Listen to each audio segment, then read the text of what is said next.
From Newzroom Afrika studios in Randburg, Johannesburg, welcome to this month's last edition of This Week in Politics. My name is Vuyo Mvoko. Thank you for watching the show. There have been instances where our lawmaking processes have at times been found wanting. With only a couple of days left before Parliament's impeachment committee sits for the first time, National Assembly Speaker Thoko Didiza implores parliamentarians to correct past wrongs as she walks a tightrope with opposition parties pushing the envelope on President Cyril Ramaphosa's Phala Phala saga. They want to march on the 30th. It's fine, because it's within their rights to do so. President Ramaphosa's cabinet ministers, meanwhile, had their hands full this week, holding emergency meetings amid accusations that the government is not properly handling illegal migration in the country. I know others don't like it when I say, I'm the boss, I was elected. As for their party, the ANC, signs of panic, confidence, assertiveness, and some damage control all rolled into one. In a week, the Independent Electoral Commission officially kicked off the election season. The ANC thinks it is the only liberation movement, and they always think we must always kneel before them. Meanwhile, the ANC's once trusted ally, the SACP, is courting more than a dozen supposedly like-minded opposition parties to craft a common political agenda. The SACP is proceeding without the ANC's revolutionary blessings. The ANC decided to boycott the left conference that's currently taking place in Johannesburg. All that and more in this week's episode of The Politics Wrap.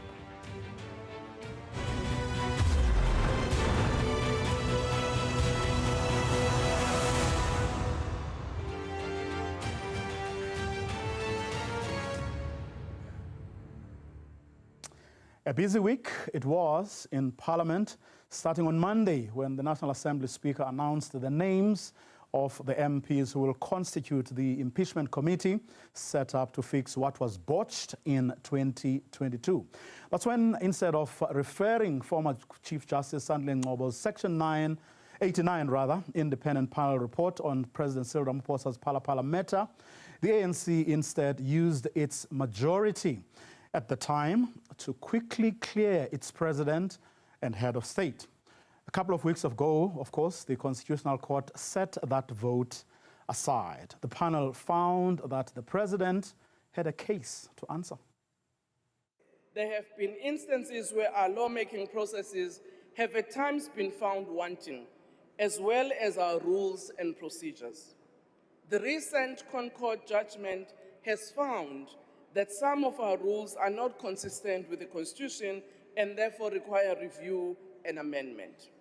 The court also found that in the application of our rules and procedures, we may have misdirected ourselves. This last Concord judgment and other rulings before it from other courts require us as this Parliament to be rigorous in how we make legislation, rules and procedures. At the same time, what came out of this judgment and others also remind us that there's a need to have various engagements so that as the different arms of state, we do not encroach on the mandate of another.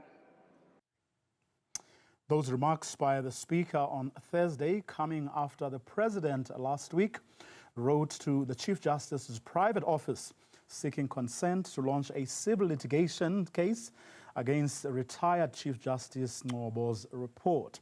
The letter marks a critical step in Ramaphosa's quest to have the report, which could potentially lead to his impeachment, set aside. In papers filed this week, the President said the panel misconceived its mandate, misjudged the information placed before it, and misinterpreted the 4 charges against him. At its inaugural meeting on Monday, the impeachment committee will elect a chairperson before discussing its terms of reference. I'm quite convinced, I'm quite certain that even the team that we've put together to work on the impeachment committee, that team will discharge its responsibilities in the best interest of our country, with complete adherence with the constitutional oath they've taken when they become members of parliament. It is always not the case that there will be a tension between what is called party interest and national interest. Those are not always inherently areas of tension. So I think, I mean, we handled the work in the ad hoc committee. I believe that we did that in the best interest of our country, and so as the African National Congress, which is a party that we belong to. What my predecessor, the chief whip and the leadership at the time said were the position they decided to take. I think they took a position that, in their own opinion, was correct, and it was supported by the rules. It may very well be that when we look at it now with the benefit of hindsight and the detailed judgment handed down by the court, we come to conclusion that we should have taken a different approach because the court says so. But at that given moment, the facts before them, the decision they had to make, they depended on something to make that particular decision. No, we're going to participate in the committee as we've participated in the ad hoc committee that related to the issue of Mkwanazi. You saw the EFF was there, fully participating, making its contribution. That's exactly what we're going to do in this committee. The president of the EFF will lead us together with the Treasurer General. They're going to be in the committee. We're waiting for the Speaker now to call the first meeting so that we can discuss the issues of the chairperson, to discuss the issues of terms of reference, and we'll make our contribution there. Our request is that the President, Cyril Ramaphosa, must come to the impeachment committee. He owes a lot of South Africans, all South Africans, an explanation. Simple thing, what happened on the day, why the money was not declared. SARS does not have an account of these dollars. He's the first citizen. He's the one who must be first citizen. He's the one who must protect this constitution and the laws of this country. And we are just pleading with him that he must come, he must stop diving through some legal jargons. He must just come to the commission. He owes that to the people of South Africa. Now, it remains unclear at this stage whether President Ramaphosa will also interdict the parliamentary process, as he threatened to do so that his application for a review of the panel report proceeds first. ATM parliamentary leader Vuyo Mvoko has written to the president's lawyers accusing him of Stalingrad tactics. The ANC believes its president should be allowed to do whatever the law entitles him to. If the interdict is undertaken in court, in itself carries its own implications in terms of the law, in terms of the processes, and so on. Politically, others will say it's a delaying tactic. Even, people who are well known for Stalingrad tactics, they will come and verbose that the president is playing this and that and so on. But you exhaust all the avenues in order to get to the right thing. After the break, I know others don't like it when I said, I'm the boss, I was elected. signs of panic, but also confidence, assertiveness, and damage control all rolled into one, as the ANC Secretary General came out guns blazing this week, defending the party and its record. In a week, the Independent Electoral Commission officially kicked off the election season. That and more coming up in a moment.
Welcome back. You're watching our latest edition of This Week in Politics here on Newzroom Afrika channel 405.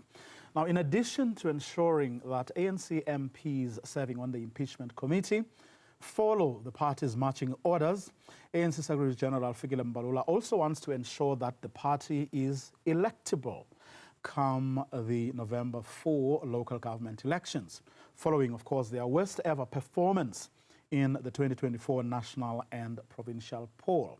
Following a meeting of their National Executive Committee held last weekend, he addressed a media briefing this past week regarding their election strategy decisions. ANC officials will begin interviewing mayoral candidates who don't necessarily have to come from within the party, especially in hotly contested metros like Johannesburg. We believe that we need to take control and take it very seriously as to who becomes the mayor of the city of Johannesburg. Not for any political purpose like populism or anything, but we know the vehicle will remain the African National Congress. But at the end of the day, who becomes the mayor, the qualities of that person, and all of that are key. And that is why it was said that the top 7 will then interview these people. We launched the process, and then we are now embarking on the stage where we are shortlisting and starting the interviews. And by June 26, we'll make public all our mayors in the different cities who will campaign for the African National Congress. These people, we expect them to present their manifestos, among others. According to Mbalula, the ANC is decisively dealing with cadres who bring the party into disrepute, including ANC Women's League President Sisisi Tolashe, whom President Ramaphosa recently sacked from his cabinet. It's not a charge. You present yourself on the basis of reports. You present yourself voluntarily before the Integrity Commission, or you are summoned. All these comrades presented themselves to the Integrity Commission. Sisisi Tolashe was referred to the Integrity Commission by the Secretary General to deal with that matter there. The rest of the others, Mkwani was referred to the Integrity Commission by some structures in Sidibeng. And Zungu is a councillor here in Joburg. He's also been involved in a number of things there in Johannesburg. So he was also referred to the Integrity Commission. Pekikele presented himself voluntarily to explain the Matlala matter. Once they present themselves, they have not been charged. They have been found to have brought the party into disrepute. These 5. So the matter is now referred to formally charge them to the disciplinary committee. So the disciplinary committee will then decide what is appropriate for them. But already the Integrity Commission has actually found them to have brought the party into disrepute. The ANC's longtime ally, the SACP, after deciding to contest elections on its own, is this weekend hosting a conference of the left where it has brought together supposedly like-minded parties like the MK Party and the EFF, as well as a host of other smaller parties like the PAC and AZAPO. Joined by trade unions and civil society groups, they are expected, among other things, to discuss alternatives to the ANC-led government of national unity. Needless to say, the ANC, which was also invited, is boycotting the gathering. This conference of the left, to us ideologically, outside the ANC and the alliance, it's not left. If you look at the composition of people who are there, we characterize here that that can't be something that constitutes left. Yeah, civil society forum, of people who are going to come together and verbose, you can call it that.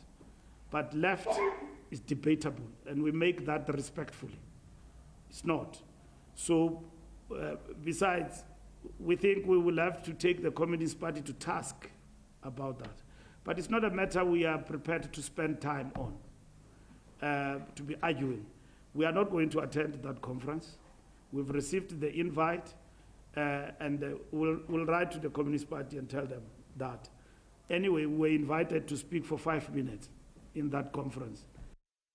When Johannesburg was lost in the hands of the ANC and Tshwane, we were told by people who call themselves left that we must not bring that notion into the picture about left politics, because there is nothing left about the composition of coalition politics and all of that. Their strategic objective is to defeat and destroy the ANC. They have failed to destroy the ANC, and they will never destroy it, even going forward.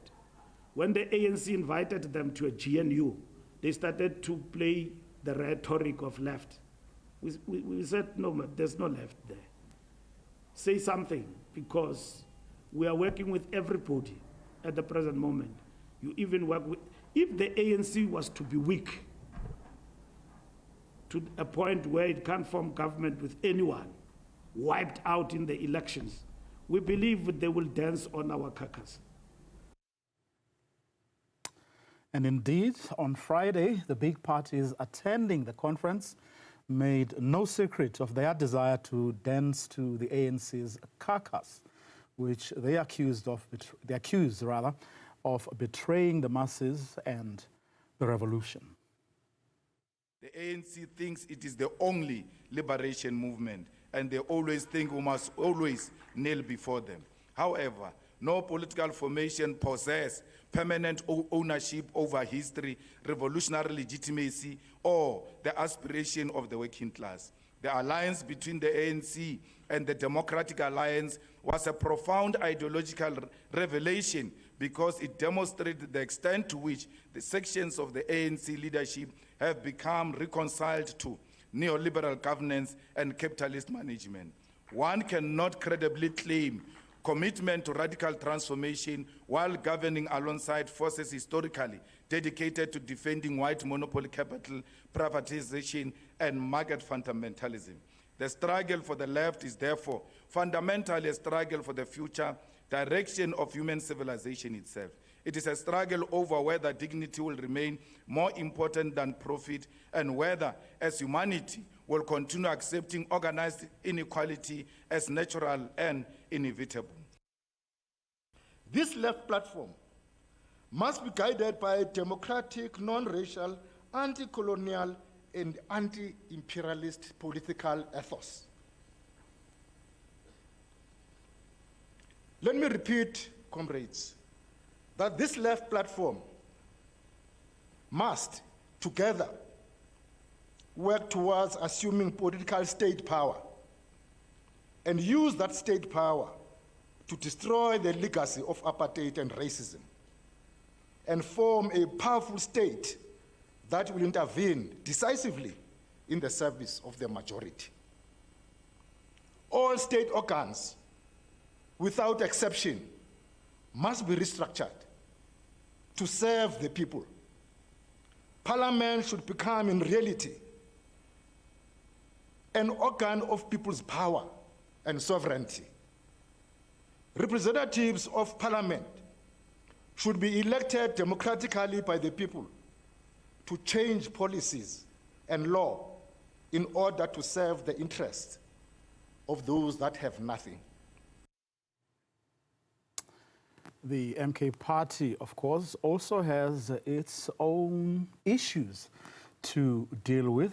Party Chief Whip Mabato Mokoena Zondi was this week granted a 30,000 rand bail after appearing in the Cape Town Magistrates Court on a fraud charge. The state alleges that Mokoena Zondi solicited so-called voluntary contributions from party staff members, purportedly for the upkeep of the party president's Nkandla homestead. Prosecutors claim that the money never reached the organization. It is further alleged that staff members were pressured to contribute between 50 and 60% of their salaries. Newzroom Afrika's Nasipisame has that story.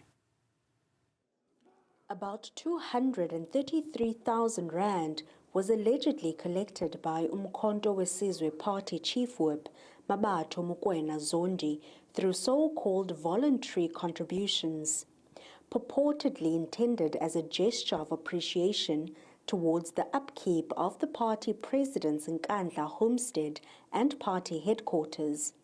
She appeared before the Cape Town Magistrate Court, accused of defrauding 4 party staff members. She asked them to pay a certain amount, sort of donations towards the organization as a show of appreciation to the organization. Some were asked for about 50 to 60% of their salaries, and those monies were paid, but it did come out in the end that those monies never reached the organization she's a member of, but were used by her for her own self. The court heard the matter was later reported to police by the party's former Treasurer General in Sandton last October, triggering both a criminal investigation and internal disciplinary proceedings. The process that was undertaken was marred by significant procedural and substantive irregularities, and withdrawing all charges against me. Nevertheless, the collection process was ultimately discontinued. In parallel to the various proceedings, decided to take proactive steps aimed at bringing finality and closure to aspects of the disputes. I obtained a loan, contacted relevant individuals individually regarding repayment of amounts associated with their participation. This decision should not be interpreted as an admission of wrongdoing, fraud, or criminal liability, but rather indicative of my desire to reduce conflict.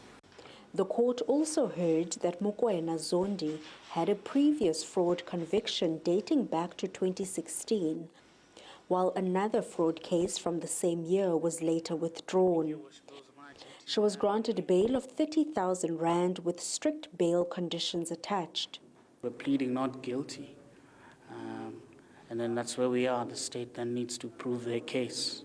She's a good bail candidate, which is what with vigor we put forth to the court, and court seemed to agree with us today, thankfully. So, man, look, she's no menace to society, at least as is borne out by the evidence. She has a single previous conviction, but the circumstances there are a touch more intricate. Mokoena Zondi is expected back in court on the 18th of June. The investigation is concluded. The case in the end will be prosecuted at the Belleville Commercial Crimes Court, but we'll be back here to get a date to transfer the case. While criminal proceedings now unfold, questions remain over Mokoena Zondi's political future, as she is one of 3 members nominated to serve on Parliament's Impeachment Inquiry Committee by the MK Party. For Newzroom Afrika on Channel 405, I'm Nasipisame in Cape Town.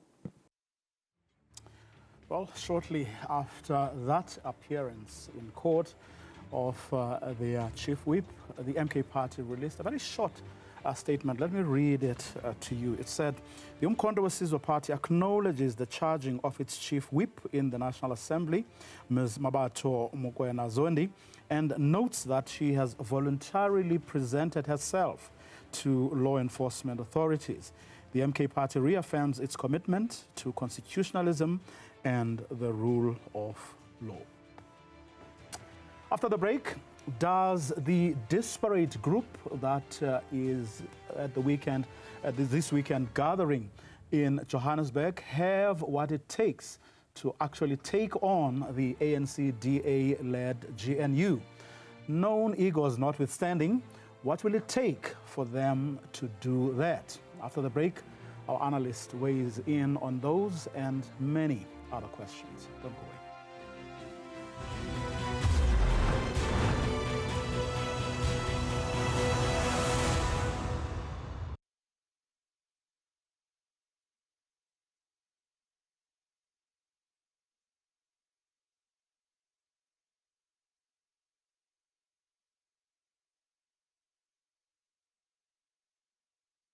Yes, my brother, how are you?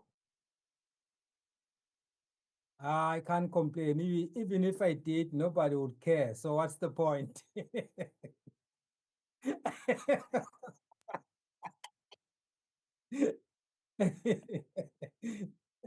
No, I'm okay, my brother, I'm okay.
Welcome back. You're watching This Week in Politics.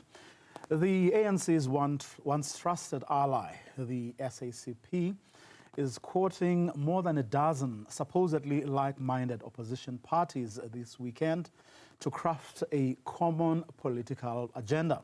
The SACP is proceeding without the ANC's blessings.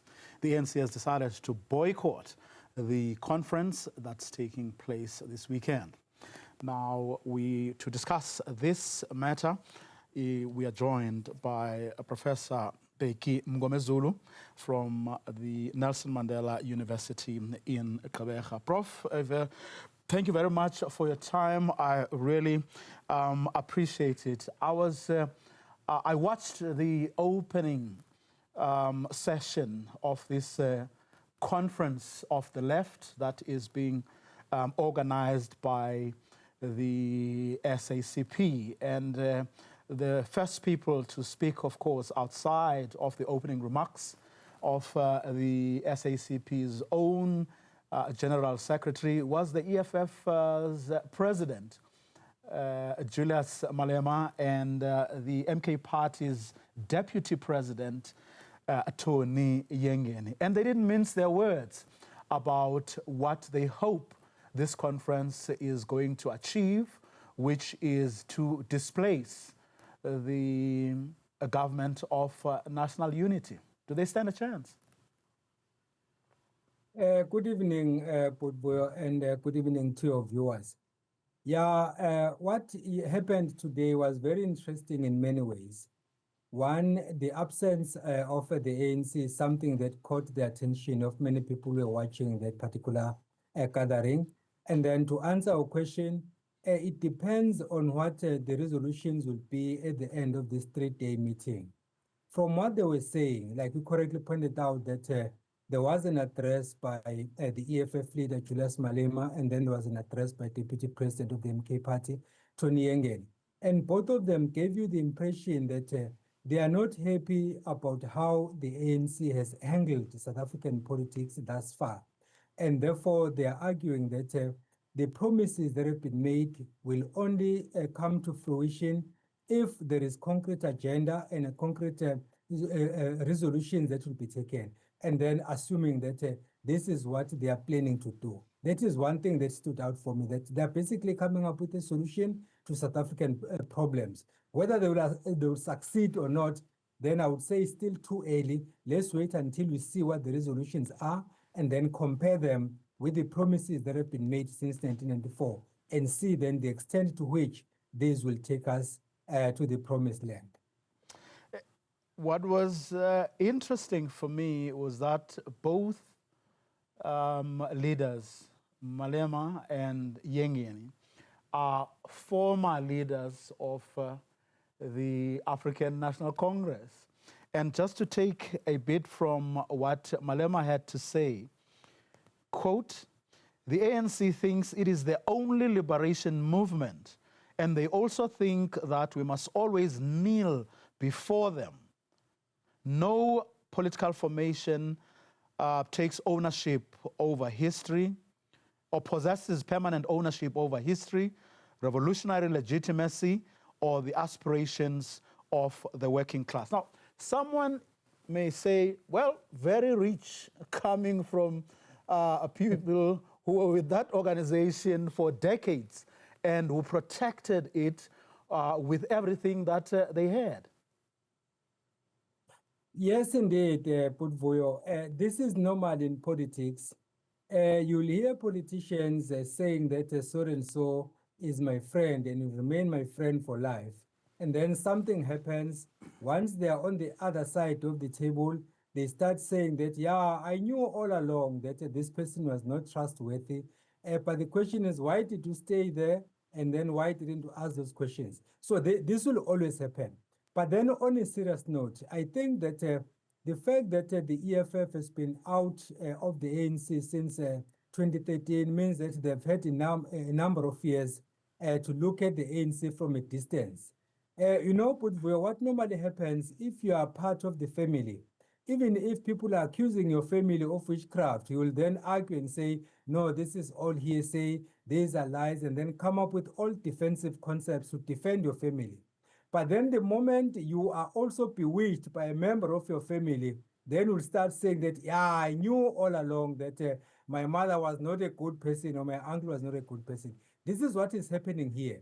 They've all been part of the ANC, and then in all probability, they knew some of the things that the ANC was doing was not right, but because they were still part of the ANC, they could not decampaign the ANC or speak ill of or vilify the ANC. Therefore, they to support the ANC at the time. Whether that is genuine or not, then is something else. In politics, in fact, there is very little that is genuine. People say whatever they say, do whatever they do in order to protect their positions and not necessarily to protect the people they claim to be representing. So then this should not surprise us if we look at that context I've just painted. Both regard the move by the ANC to go to bed with the Democratic Alliance as one of the worst forms of betrayal of the struggle.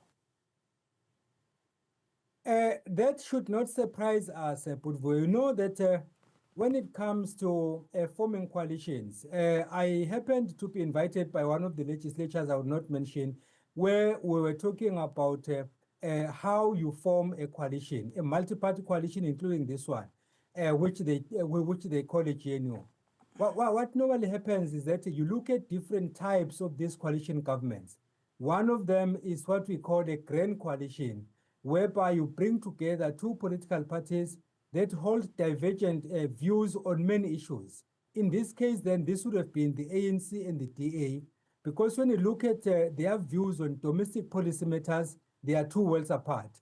To look at their views on foreign policy, they are two worlds apart. So if you are to bring them together and then let them form a coalition, that will be a grand coalition. So in this case, we were told initially after the 2024 general election, which did not produce an outright winner, that the ANC toyed with the idea of forming a coalition with the DA. But then members of the tripartite alliance would have none of that. And then eventually the ANC then opted to invite all political parties in this multi-party coalition, because I dare say, Putvuyo, this is not a GNU, it's a multi-party coalition which was necessitated by the results of the 2024 general election. But then, be that as it may, the reality is that the SACP in particular feels that as part of the alliance, they were looked down upon by the ANC when the ANC took decisions unilaterally in as far as they are concerned. You and I cannot confirm that because we're not there, so we don't know whether there was a meeting between the ANC and the alliance or if the ANC indeed took a unilateral decision. But the SACP has been telling us that part of their anger, besides the fact that they took a decision in 2022, but part of their anger was that the ANC undermined them and then took a decision unilaterally outside of the alliance. And therefore, they are now forming this, or bringing together these other parties, calling them the leftist parties, to try and build a future outside of the ANC. Well, in one of the clips we played earlier, Fikile Mbalula says the EFF in particular was in fact invited, but also the Communist Party was also invited in the discussions to say, where to from here? What do we need to do?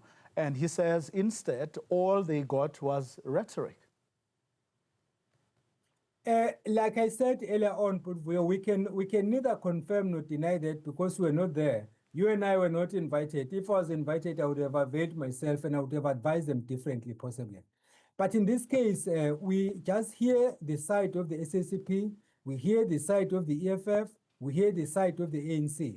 But then we don't have a chance to bring them together and say, among the three of you, one or two is telling lies. So who is telling the truth? Now tell us exactly what happened. Like it happened with the ANC and the MK party. You talk to the ANC, it says that we invited the MK party, it didn't come to the meetings.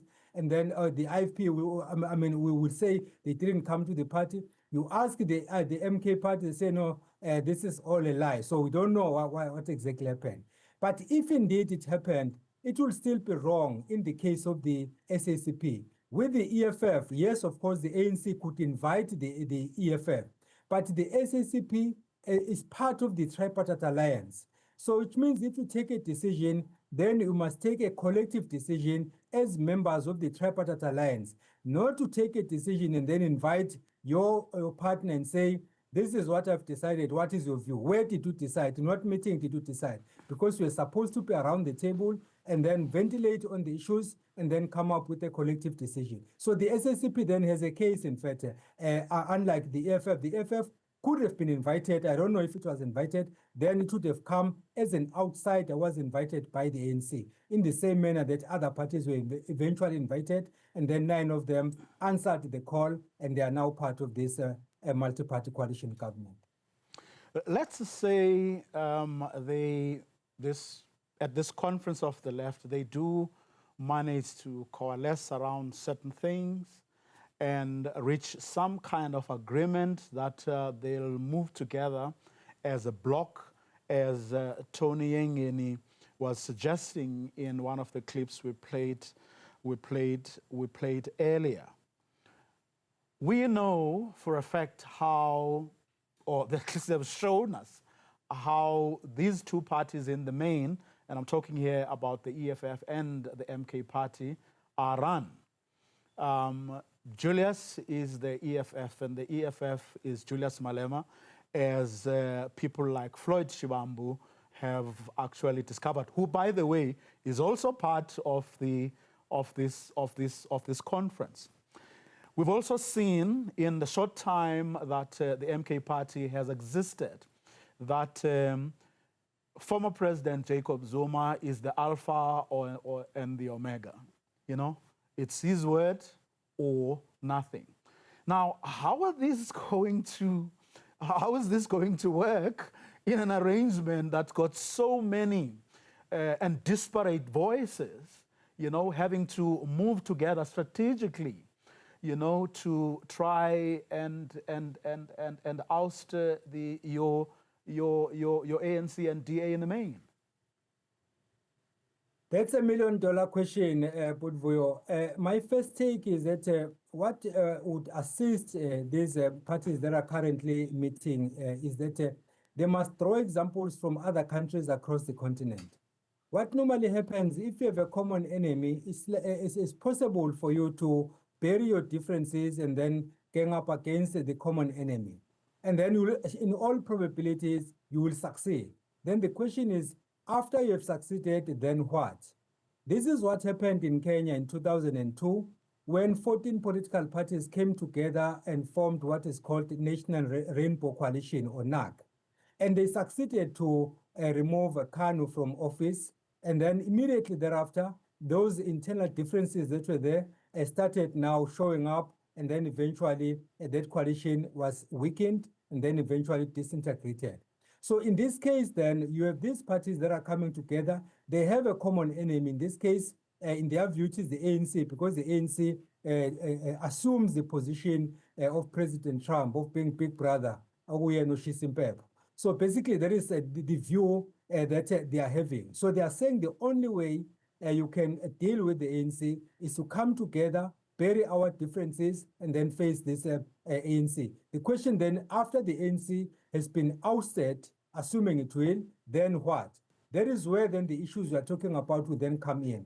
But the advantage is that, unlike in individual political parties, you are now going to be having a number of political parties, in which case then your voice is not final, because you must take a collective decision. So in my view, I'm not necessarily worried, in fact, about, say, the two leaders we have mentioned, for instance, that is President Zuma of the MK party and President Malema of the EFF.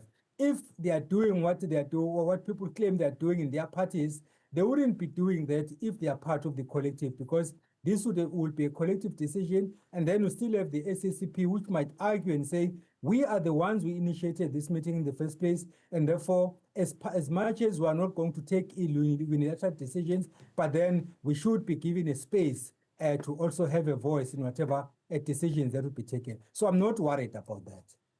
But is there something we can point to in the past, 12 years, that the EFF has been in existence, in the 2 years that the MK party has been in existence? Is there something we can point to that shows that level of maturity?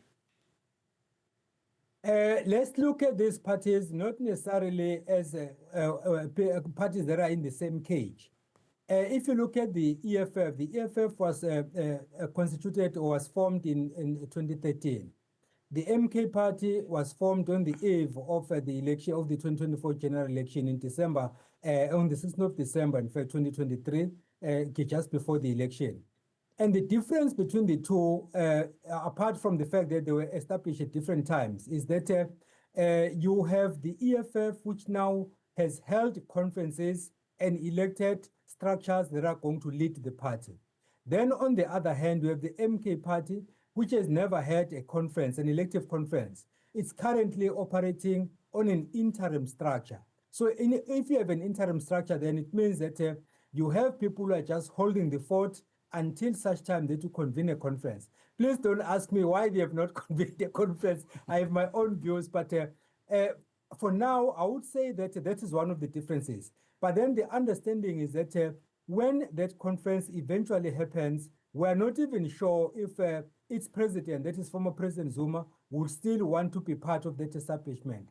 If we take his word when he said that he doesn't necessarily want to go to parliament, he just wants to be there to assist in any way he can. And he said some of the senior members of the party will be operating in the structure that will be outside government, just like Lutuli House, whereby you have people who are at Lutuli House, but they are not necessarily in government. So I think that is the thinking. But then the thinking is one thing, and then activating that in practice is something else once that time comes. So just wait and see. Professor Mngomezulu, let me thank you very much for your time and insights. Really appreciate it. After the break, we'll look at other stories, political stories that is, that made headlines this week.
Let's now bring you other stories that grabbed headlines this week.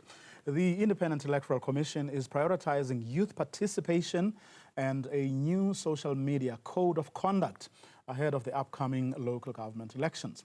The IEC officially launched its campaign for the 2026 polls at Galaga Convention Center in Johannesburg. Newzroom Africa's senior politics reporter Zianda Ngobo was there.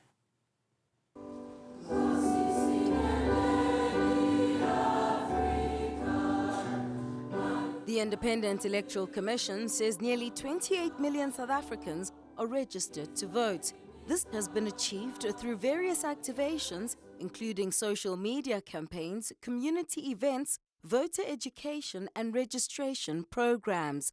The IEC has used its official launch of the local government elections to reflect on the most challenging pre-electoral climate observed in 30 years of our country's democracy. As the sixth installment, the 2026 local government elections take place during a notable change in domestic and global political landscape. Domestically, the country's political architecture is transitioning to governance by coalition arrangements.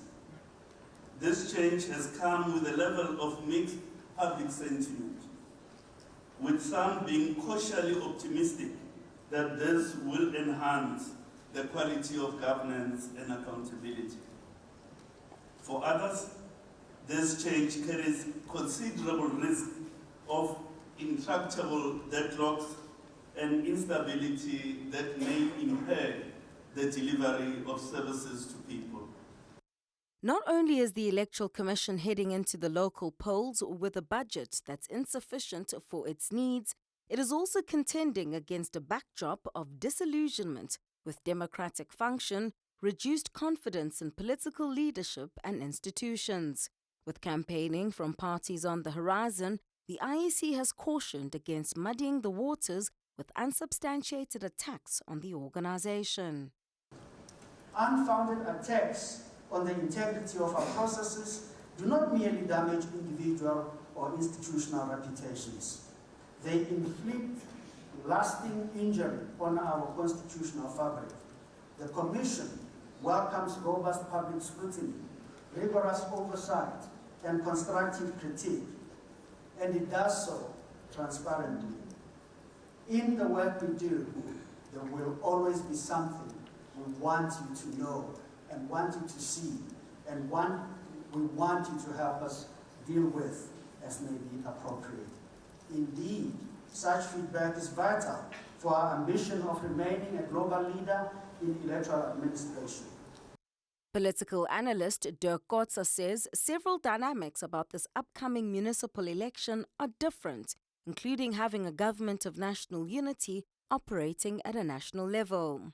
The way in which political parties will keep to, for example, the code of conduct of the Electoral Commission, that's going to be exceptionally important.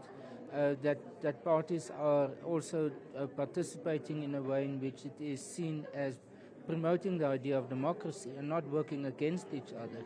There are some new participants in this election, notably, for example, the MK party. It will be very interesting to see how they are going to participate in not only one campaign, but more than 200 campaigns, actually. So that it's going to be a test for parties.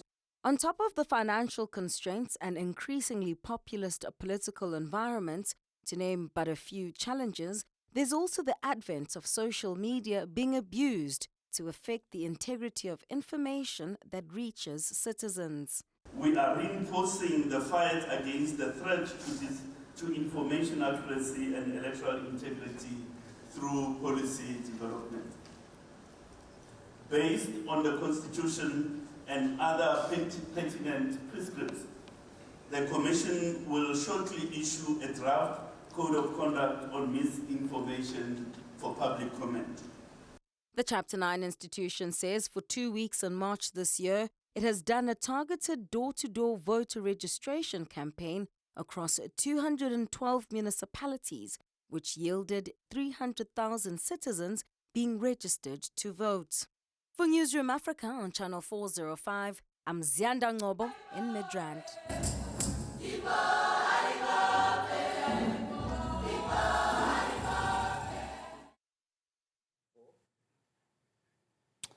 Well, let's end the program where the week began. And that's with that urgent meeting that the security cluster of ministers held on Monday with several organizations and political parties to discuss ongoing tensions around immigration. Items on the agenda included reports by ministers on how the government is addressing protesters' concerns. The ministers also reminded the lobby group and parties on the ground around the ground rules, I should say, for demonstrators. The talks, however, quickly unraveled after leaders of the anti-foreigner movement March and March walked out, accusing the government of failing to present any concrete plan to deal with illegal immigration. The group now says it is pressing ahead with its planned 30th June national shutdown, demanding undocumented immigrants leave South Africa. Newzroom Africa's Veronica Makhwadi spent the day at the union buildings, and we leave you with what she reported after that meeting. The government says it recognizes growing frustrations around illegal migration, illicit trade, and human trafficking. But officials insist protests can't descend into violence or intimidation. Even in the meeting, that we do have an immigration problem, illegal immigration problem, with the movement of people coming into our country. And we know the challenges that it brings. It brings illicit goods. It brings with it the trafficking of people and all manner of things. And what we should be saying is that we therefore don't need to divide the country as if there are those who stand for illegal migration and there are those who are for illegal immigration. We all as a country stand united against illegal immigration. Government says the purpose of the engagement was to establish guidelines for protests while outlining interventions aimed at addressing undocumented immigration. But outside the meeting, frustration boiled over. March and March branded the gathering a government talk shop and accused officials of being unprepared.